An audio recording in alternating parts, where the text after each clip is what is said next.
கீதா என்ற என் பெயர். நான் தோற்றத்தில் மிகவும் ஸ்மார்ட் மற்றும் அழகானவள். ஆனால் என் கணவர் என்னை ஒரு கணவன் மனைவிக்கு இருக்க வேண்டிய அளவுக்கு அன்பு காட்டவில்லை. அவருக்கு என் மீது குறைந்த ஆர்வம் இருந்தது என்று சொல்லலாம். நான் போபாலிலிருந்து புனே சென்று கொண்டிருந்தேன். காலை 9 மணிக்கு பேருந்தில் ஏறினேன்.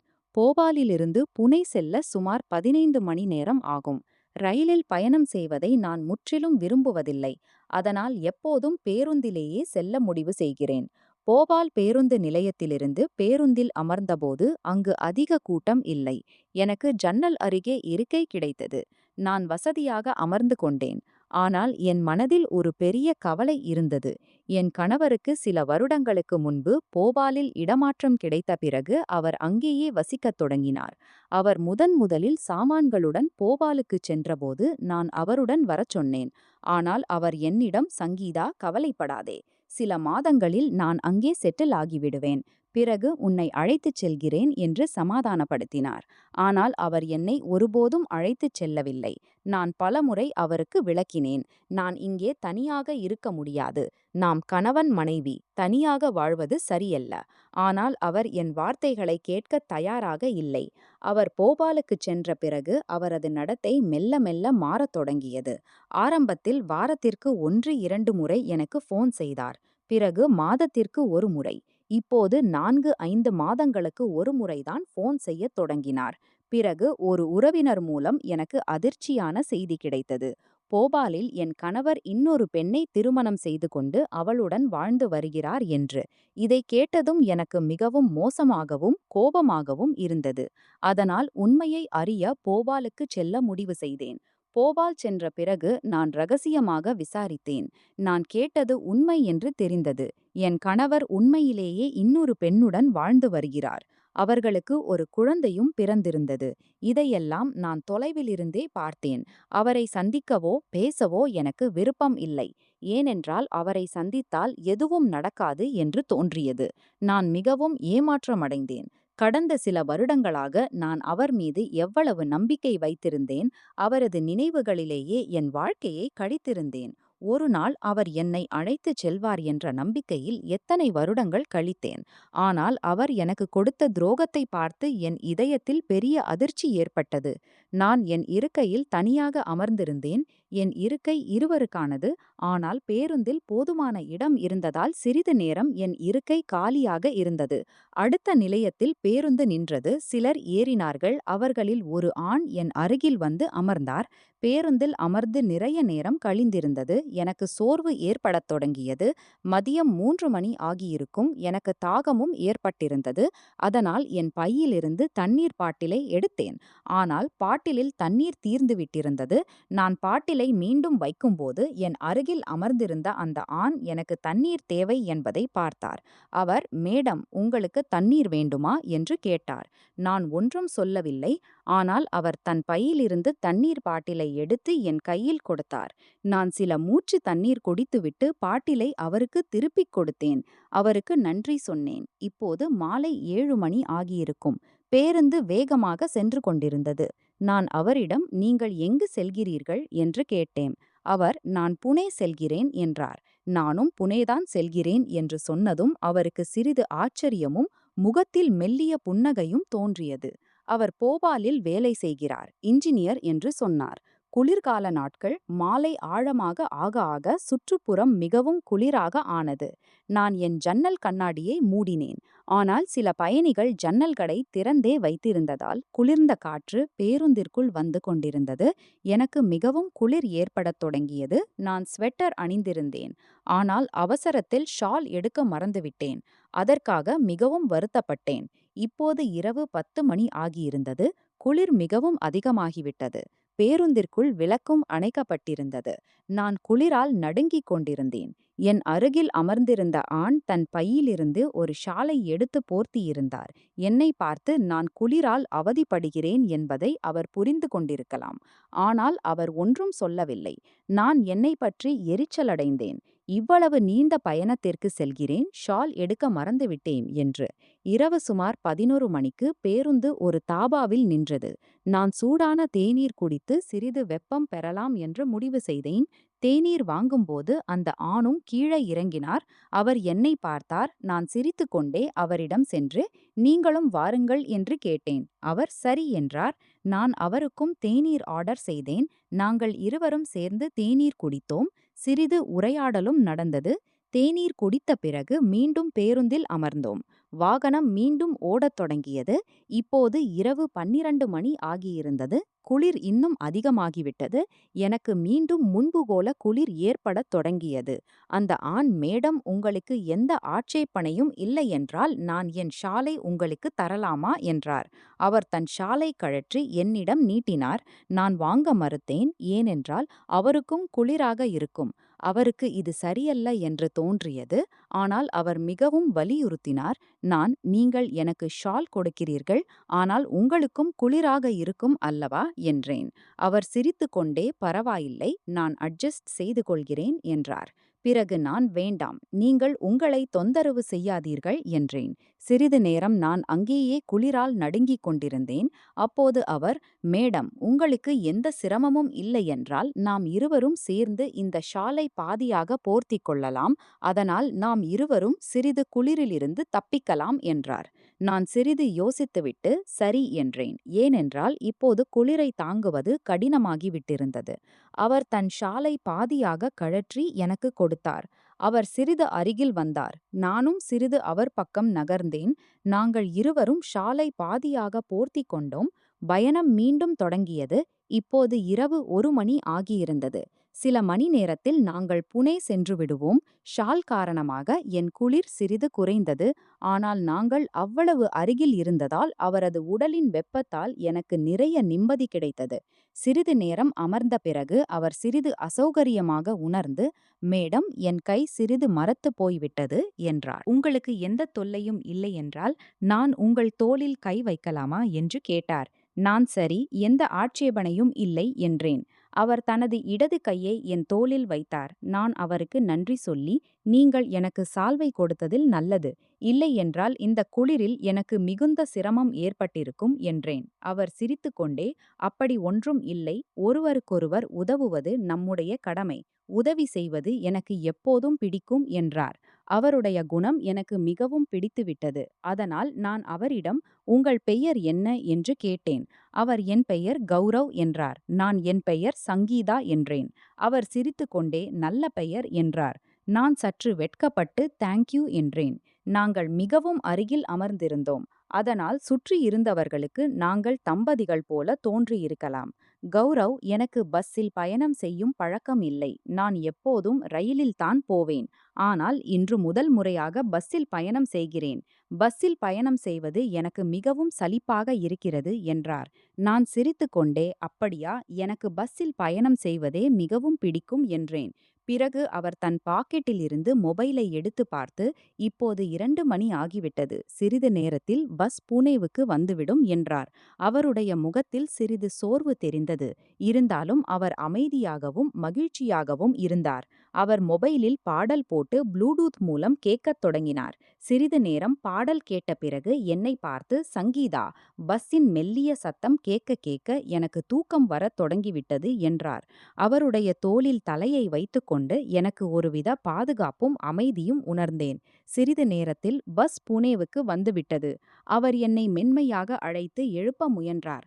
ஆனால் என் தூக்கம் மிகவும் ஆழமாக இருந்ததால் நான் எழவில்லை. பிறகு அவர் மெதுவாக என் முதுகில் தட்டி எழுப்பினார். நான் வேகமாக எழுந்து நின்றேன். அவருடைய முகத்தில் இனிமையான புன்னகை இருந்தது. அவர், சாரி, ஆனால் புனே வந்துவிட்டது. நீங்கள் ஆழமான தூக்கத்தில் இருந்தீர்கள், அதனால் எழுப்பவில்லை என்றால் உங்கள் ஸ்டாப் தவறிப் போயிருக்கும் என்றார். நான் அவரை பார்த்து சிரித்துக்கொண்டே, தேங்க்யூ, நீங்கள் என்னை எழுப்பியதில் நல்லது. இல்லை என்றால் உண்மையிலேயே சிரமப்பட்டிருப்பேன் என்றேன். அவர், நீங்கள் எங்கு இறங்க வேண்டும் என்று கேட்டார். நான் அந்த பக்கத்து ஸ்டாப்பில் இறங்க வேண்டும் என்றேன். அதை கேட்டு அவர் சற்று ஆச்சரியப்பட்டு, உண்மையா என்றார். நான் சிரித்துக்கொண்டே ஆமாம் என்றேன். உண்மையில் எனக்கும் அங்கேயே இறங்க வேண்டியிருந்தது. இப்போது எனக்கும் சற்று விசித்திரமாக தோன்றியது, நம்முடைய பயணம் எவ்வளவு ஒத்திருந்தது என்று. சுமார் இரவு 4 மணிக்கு பஸ் ஸ்டாப்பில் நின்றது. நாங்கள் இருவரும் இறங்கினோம். எல்லா பக்கமும் அடர்ந்த அமைதி நிலவியது. சாலையில் சில வாகனங்கள் மட்டுமே தெரிந்தன. நான் இங்கிருந்து ரிக்ஷா எடுத்து வீட்டுக்கு போகலாம் என்று முடிவு செய்தேன். ஆனால் அந்த நேரத்தில் ரிக்ஷா கிடைப்பது மிகவும் கடினமாக இருந்தது. கௌரவ் இன்னும் என் அருகிலேயே நின்று கொண்டிருந்தார். நீங்கள் எங்கு போக வேண்டும், எந்த காலனியில் இருக்கிறீர்கள் என்று கேட்டேன். அவர் இல்லை, என் வீடு இங்கே அருகிலேயே இருக்கிறது. ரிக்ஷா கிடைக்கும் வரை உங்களுடன் நின்று கொண்டிருக்கிறேன் என்றார். அவருடைய இந்த வார்த்தை என் மனதில் அவருக்கு மிகுந்த மரியாதையை உருவாக்கியது. நான் புன்னகையுடன் தேங்க்யூ என்றேன். இப்போது சுமார் 4:30 ஆகிக் கொண்டிருந்தது. ரிக்ஷாவும் கிடைக்கவில்லை. வேறு பயணிகள் வாகனமும் இல்லை. பிறகு அவர், சங்கீதா, உங்களுக்கு எந்த தொல்லையும் இல்லை என்றால் என் வீட்டுக்கு வரலாமா? என் வீடு இங்கே அருகில் இருக்கிறது. மிகவும் இரவு ஆகிவிட்டது. இங்கே அதிக நேரம் நிற்பது எனக்கு பாதுகாப்பாக தெரியவில்லை என்றார். நான் சிறிது நேரம் யோசித்தேன். அவர் சொல்வது உண்மையாகவே தோன்றியது. அவருடைய நடத்தையும் மிகவும் நன்றாக இருந்தது. நான் அவரை நம்பி, சரி வாருங்கள் என்றேன். நாங்கள் இருவரும் எங்கள் பைகளை எடுத்துக்கொண்டு நடக்கத் தொடங்கினோம். சாலையின் அமைதியில் நாங்கள் அதிகம் பேசவில்லை. ஆனால் அவருடன் நடப்பதில் எனக்கு ஒருவித அமைதி கிடைத்தது. சிறிது நேரம் நடந்த பிறகு நாங்கள் ஒரு எளிய வீட்டின் முன் வந்தோம். அவர் தன் பாக்கெட்டிலிருந்து சாவியை எடுத்து கதவை திறந்தார். நாங்கள் உள்ளே சென்றோம். அவருடைய வீடு பெரியதாக இல்லை. 2 அறைகள் கொண்ட சிறிய ஆனால் சுத்தமான வீடு. அவர், சங்கீதாஜி, என் வீட்டிற்கு உங்களை வரவேற்கிறேன் என்றார். நான் சற்று வெட்கப்பட்ட குரலில் நன்றி என்றேன். அவர், நான் இங்கே அதிக நாட்கள் இருக்க மாட்டேன். என் வேலை போபாலில் அதிகம். அதனால் சில நாட்கள் போபாலில், சில நாட்கள் இங்கே இருப்பேன் என்றார். நான், உங்கள் வீடு மிகவும் நன்றாக இருக்கிறது கௌரவ்ஜி என்றேன். அவர், நன்றி சங்கீதாஜி, நீங்கள் படுக்கையில் படுத்துக்கொள்ளுங்கள், நான் சோபாவில் படுப்பேன் என்றார். நான் உடனே, இல்லை இல்லை, நீங்கள் படுக்கையில் படுங்கள், நான் சோபாவில் படுத்துக்கொள்கிறேன் என்றேன். அவர் உறுதியாக, அப்படி ஆகாது, நீங்கள் என் வீட்டின் விருந்தினர் என்றார். நான் தோற்று, நீங்கள் படுக்கையில் படுக்க நான் அனுமதிக்கவில்லை என்றால் எனக்கு நன்றாக இருக்காது என்றேன். கௌரவின் வார்த்தைகள் என்னை அவருடைய கருத்தை ஏற்கும்படி செய்தன. நாங்கள் இருவரும் அவரவர் இடத்தில் படுத்துக்கொண்டோம். பயணத்தின் சோர்வால் எனக்கு விரைவில் தூக்கம் வந்துவிட்டது. அந்த இரவின் உரையாடல்களும் அவருடைய நல்ல குணமும் என் மனதில் ஒரு வித்தியாசமான நேர்மறையான தாக்கத்தை ஏற்படுத்தியிருந்தன. என் கண்கள் திறந்தபோது நான் எல்லா பக்கமும் பார்த்தேன். எதிரே சுவரில் ஒரு கடிகாரம் தொங்கியிருந்தது. காலை 9 மணி ஆகிக் கொண்டிருந்தது. கௌரவ்ஜி எழுந்துவிட்டிருந்தார். வீட்டில் கொஞ்சம் அழுக்கு இருந்தது. அவர் அதை சுத்தம் செய்து கொண்டிருந்தார். அவர் என்னை பார்த்து குட் மார்னிங் என்று சொல்லி குளியலறை பக்கம் சைகை காட்டினார். நான் குளியலறைக்குச் சென்றேன். அங்கே கோல்கேட் வைக்கப்பட்டிருந்தது. அதை எடுத்து பல் துலக்கினேன். நான் புத்துணர்ச்சியுடன் வெளியே வந்தபோது அறியாமலே கௌரவ்ஜியை பார்த்தேன். சில கணங்கள் அந்த காட்சியில் மூழ்கிப் போனேன். அவர் சட்டை அவிழ்த்து பெண்ட் மட்டும் அணிந்திருந்தார். அவருடைய உடல் மிகவும் கவர்ச்சியாக இருந்தது. அவர் ஜிம் செய்பவராக இருக்கலாம். அவருடைய அழகான உடலை பார்த்து சில கணங்கள் அவரை பார்த்தபடியே இருந்தேன். அவர் என் பார்வையை பிடித்துக்கொண்டு புன்னகையுடன், சங்கீதா, நீ தேநீர் குடிப்பாயா இல்லை காஃபியா என்று கேட்டார். நான் தேநீர் எடுத்துக்கொள்கிறேன் என்றேன். அவர் உடனே ஒரு சுவையான தேநீர் தயாரித்தார். உண்மையிலே அந்த தேநீர் மிகவும் நன்றாக இருந்தது. நான் தேநீர் மிகவும் நன்றாக இருக்கிறது என்றேன். பிறகு, இப்போது நான் போக வேண்டும். நேற்று இரவு உங்கள் வீட்டில் தங்க இடம் கொடுத்ததற்கு மிகுந்த நன்றி கௌரவ்ஜி என்றேன். கௌரவ்ஜி சிரித்துக்கொண்டே, அப்படி ஒன்றும் இல்லை, நீ இங்கே தங்கியதற்கு நான் மகிழ்ச்சி அடைந்தேன் என்றார். நான் மீண்டும் நன்றி சொன்னேன். நான் போகத் தயாராகும்போது, விதியில் இருந்தால் நாம் மீண்டும் நிச்சயம் சந்திப்போம் என்றேன். அவர் சிரித்துக்கொண்டே, ஆமாம், நிச்சயமாக என்றார். நான் கேட்கத் தொடங்கினேன். எனக்கு உங்கள் எண் கிடைக்கும் என்று அவர் சொன்னார். இந்த சந்திப்பு என் மனதில் ஆழமான தாக்கத்தை ஏற்படுத்தியது. நான் என் கணவனை விட்டுவிட்டு வேறு எந்த ஆணை பற்றியும் இதுபோன்ற உணர்வுகளை இதற்கு முன் அனுபவித்ததில்லை. ஆனால் கௌரவ்ஜியின் குணாதிசயத்தில் எனக்கு ஒரு வித்தியாசமான ஈர்ப்பு உணரப்பட்டது. 2 நாட்களுக்குப் பிறகு நான் கௌரவை ஃபோன் செய்தேன். அவர் கேட்டார், எங்கே இருக்கிறாய்? நான் சொன்னேன், இன்று வீட்டிலேயே இருக்கிறேன், ஓய்வெடுத்துக் கொண்டிருக்கிறேன். என்ன ஆயிற்று? நான் சொன்னேன், ஒன்றுமில்லை, உங்கள் நினைவு வந்ததால் ஃபோன் செய்தேன். அவர் சிரித்துக்கொண்டே சொன்னார், சரி, பிறகு சந்திப்போம். நான் அவரை என் வீட்டிற்கு அருகிலுள்ள தோட்டத்தில் சந்திக்க முடிவு செய்தேன். நான் நிர்ணயித்த நேரத்தை விட சற்று முன்னதாகவே தோட்டத்திற்கு சென்றேன். சிறிது நேரத்திற்குப் பிறகு கௌரவும் வந்துவிட்டார். அவரை பார்த்ததும் என் இதயம் சற்று துடிக்கத் தொடங்கியது. ஏனென்றால் அவர் ஜீன்ஸ் மற்றும் சட்டை அணிந்திருந்தார். மிகவும் அழகாக தெரிந்தார். அவர் சிரித்துக்கொண்டே கேட்டார், எப்படி இருக்கிறாய்? இது ஒரு புதிய ஸ்டைல். நான் சிரித்துக்கொண்டே சொன்னேன், நீங்கள் மிகவும் அழகாக தெரிகிறீர்கள். பிறகு நாங்கள் தோட்டத்தில் சிறிது நேரம் பேசிக் கொண்டிருந்தோம். அவர் கேட்டார், சங்கீதாஜி, நீங்கள் தனியாகவா இருக்கிறீர்கள்? நான் சொன்னேன், ஆம், நான் தனியாக இருக்கிறேன். என் கணவர் போபாலில் இருக்கிறார். ஆனால் அவர் எனக்கு பெரிய துரோகம் செய்துள்ளார். நான் அவருக்கு என் வாழ்க்கையின் எல்லா விஷயங்களையும் சொன்னேன். அவர் என் கதையை அமைதியாக கேட்டார். அவரது முகத்தில் வருத்தமும் பரிவும் தெளிவாக தெரிந்தன. பேசிக்கொண்டிருக்கும்போது 3 மணி ஆனது. நான் கௌரவ்ஜியிடம் சொன்னேன், இன்று நீங்கள் எங்கே சாப்பிடப் போகிறீர்கள்? அவர் பதிலளித்தார், அடே, நான் இன்னும் ஒன்றும் முடிவு செய்யவில்லை. நான் சொன்னேன், அப்படியானால் இன்று என் வீட்டிற்கு வாருங்கள். அவர் சிரித்துக்கொண்டே சொன்னார், சரி, மாலையில் வருகிறேன். இவ்வாறு நாங்கள் ஒருவருக்கொருவர் விடை பெற்றோம். மாலை 7 மணிக்கு நான் அவரை ஃபோன் செய்தேன். கௌரவ்ஜி, நீங்கள் வருகிறீர்களா? அவர் சொன்னார், ஆம், நான் நிச்சயம் வருகிறேன். கௌரவ்ஜி என் வீட்டிற்கு வந்தார். நான் அவரை வரவேற்று முன்பே சாப்பாடு தயார் செய்துவிட்டதாக சொன்னேன்.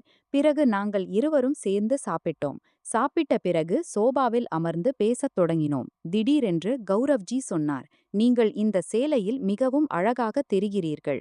அவரது இந்த பாராட்டை கேட்டு நான் சிரித்துவிட்டு சொன்னேன், ஆஹா, உண்மையாகவா? பேச்சுவார்த்தையின் போது நான் என் போனை எடுத்து, கௌரவ்ஜி, எனக்கு மொபைலில் சற்று குறைவாகவே புரிகிறது. என் போனில் ஒரு ஆப் வந்துவிட்டது, ஆனால் அதை டெலீட் செய்ய முடியவில்லை என்றேன். அவர் சொன்னார், கொடுங்கள், நான் சரி செய்கிறேன். அவர் என் அருகில் வந்து அமர்ந்து சில வினாடிகளில் என் போனை சரி செய்துவிட்டார். இதை பார்த்து நான் மிகவும் ஆச்சரியப்பட்டேன். நாங்கள் ஒருவருக்கொருவர் மிக அருகில் அமர்ந்திருந்தோம். கௌரவ்ஜி சொன்னார், சங்கீதா, அன்றைக்கு நீ என்னுடன் பயணம் செய்தபோது எனக்கு மிகவும் நன்றாக இருந்தது. நான் சொன்னேன், நான் அவரை எவ்வளவு அறிந்தேனோ அவரது குணத்தின் தீவிரமும் வெளிப்படைத்தன்மையும் என்னை பாதிக்கத் தொடங்கியிருந்தது. அதனால் அவர் இவ்வளவு அருகில் வருவதில் எனக்கு எந்தவிதமான கூச்சமும் ஏற்படவில்லை. சிறிது நேரத்திற்கு பிறகு நாங்கள் பிரிந்தபோது அவரது கண்களில் ஒரு விசித்திரமான கூச்சமும் கவலையும் தெரிந்தன. அவர் சொன்னார், மன்னித்துக் கொள்ளுங்கள் சங்கீதா, நான் உணர்ச்சிகளில் அடித்துச் செல்லப்பட்டேன். அதனால்தான் இப்படி நடந்தது. அவரது குரலில் உண்மை இருந்தது. அவரது முகத்தில் சற்று கவலை தெளிவாக தெரிந்தது. நான் மெதுவாக சிரித்துக்கொண்டே சொன்னேன், ஒரு பிரச்சனையும் இல்லை கௌரவ்ஜி. உண்மையை சொல்ல வேண்டுமானால் என்ன நடந்ததோ அது எனக்கும் நன்றாக இருந்தது. அவர் சொன்னார், உண்மையாகவா என்று சிரித்தார். பிறகு நான் எங்களுக்காக தேநீர் தயாரித்தேன். எதுவும் பேசாமல் நாங்கள் ஒருவரையொருவர் பார்த்தபடி தேநீர் குடிக்கத் தொடங்கினோம். தேநீர் குடிக்கும்போது கௌரவ்ஜி மெதுவாக சிரித்துக்கொண்டே சொன்னார், தேங்க்யூ. நான் சற்று திகைத்து, எதற்காக என்று கேட்டேன். அவரது இந்த வாக்கியத்தால் நான் மேலும் வெட்கப்பட்டு என் கையிலிருந்த கப் சற்று நடுங்கத் தொடங்கியது. சிறிது நேரத்திற்கு பிறகு கௌரவி புறப்படத் தயாரானார். போகும் முன் என்னை பார்த்து கேட்டார், நீ நன்றாக இருக்கிறாயா சங்கீதா? நான் தலையை ஆட்டினேன். ஆனால் அவர் போன பிறகு என் மனதில் பல எண்ணங்கள் வரத் தொடங்கின. நான் முடிவு செய்தேன், என் கணவரின் துரோகத்தின் காரணமாகவே அவருடன் உறவை முறித்துக்கொள்ள முடிவு செய்திருந்தேன். கௌரவ்ஜியின் ஆளுமையும் அன்பும் என் மனதில் அவருக்கென ஒரு சிறப்பு இடத்தை உருவாக்கிவிட்டன. அவர் என்னை ஒருபோதும் துரோகம் செய்ய மாட்டார் என்று எனக்கு உறுதியாக தெரிந்தது. 2 நாட்களுக்குப் பிறகு கௌரவ்ஜியின் ஃபோன் வந்தது. அவரது குரலில் மகிழ்ச்சி இருந்தது. அவர் சொன்னார், சங்கீதா, இன்று மாலை நீ என் வீட்டிற்கு வருவாயா? நாளைக்கு எனக்கு விடுமுறை. நாம் ஆசுவாசமாக பேசுவோம், சாப்பிடுவோம். நீ விரும்பினால் இரவும் தங்கிவிடலாம். அவரது இந்த பேச்சு என்னை சிறிது நேரம் யோசிக்க வைத்தது. இந்த முன்மொழிவு என் மனதில் லேசான அலைகளை உண்டாக்கியது. ஆனால் நான் முடிவு செய்தேன், இன்று ஒரு வாய்ப்பு இருக்கிறது. என் மனதில் இருக்கும் அந்த விஷயத்தை சொல்ல. நான் அவரை கேட்க வேண்டும், அவர் என்னுடன் வாழ்க்கை வாழ தயாரா? மாலை எங்கள் சந்திப்பு நடக்கவிருந்தது. அன்று நான் கௌரவ்ஜியுடன் திருமணம் பற்றி பேசப் போகிறேன். இது எனக்கு மிக முக்கியமானது. ஏனென்றால் அவரது பதிலை பொறுத்துதான் என் வாழ்க்கையின் அடுத்த பயணம் அமையும். இருந்தாலும் நான் முடிவு செய்தேன். நான் இந்த கேள்வியை மிகவும் இயல்பாக கேட்பேன். அதனால் அவர் அழுத்தம் உணரமாட்டார். அவருடைய உண்மையான எண்ணம் எனக்கு தெரியும். அப்படியானால் நண்பர்களே, நான் கௌரவ்ஜியின் வீட்டிற்கு சென்றேனா? அதற்கு பிறகு என்ன நடந்தது? அதை அடுத்த பாகத்தில் சொல்கிறேன். இந்த கதை உங்களுக்கு எப்படி இருந்தது? கமெண்ட் செய்து தெரிவியுங்கள். மேலும் இதுபோன்ற கதைகளை கேட்க சேனலை சப்ஸ்கிரைப் செய்யுங்கள். நன்றி. தேவைப்பட்டால் ஏதேனும் மாற்றங்கள் செய்து